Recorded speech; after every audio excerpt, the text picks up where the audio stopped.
Bonsoir, bonsoir B. Tu me dis là de ne pas t'attendre parce que tu vas rentrer très tard à cause des embouteillages. Le matin en sortant ici, tu m'as dit que vous avez un séminaire. Et le séminaire là, c'est à la Texaco Omnisport. On habite à Santa Barbara. Texaco Omnisport, Santa Barbara, c'est 12,4 km. Tu vas rentrer très tard à cause des embouteillages. Comment? C'est pour ça que depuis 15 heures, tu me harcèles avec les appels parce que ta réunion était censée finir à 15 heures. Tu étais censé rentrer un peu plus tôt du travail aujourd'hui, vu que d'habitude, tu rentres à 18 heures. Tu me racontes qu'à cause des embouteillages, tu vas rentrer tard. Écoute-moi très bien. Je ne veux pas que tu m'énerves, d'accord? Même quand tu me mentir, tiens compte de mon niveau d'études avant de me mentir. Papa, vitesse est égale à la distance divisée par le temps. Ça veut dire que le temps est égal à la distance divisée par la vitesse. Je me trompe.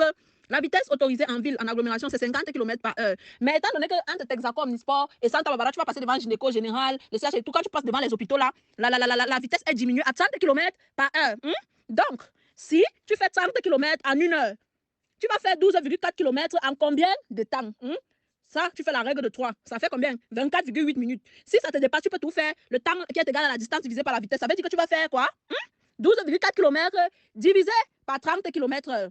Ça va te donner le temps exact que tu dois faire, qui est toujours 24,8 minutes. Bon, j'arrondis à 30 minutes parce qu'elle me dit que le temps que pour toi de recevoir mon message ici là, parce que tu m'as envoyé ton message à 16h17, j'ai un peu perdu le temps avant de te répondre. Donc, je te donne quand même, j'arrondis ça à 30 minutes, je te donne sensiblement 5 minutes de tolérance. Vu l'état de la route, je vais t'ajouter 15 minutes.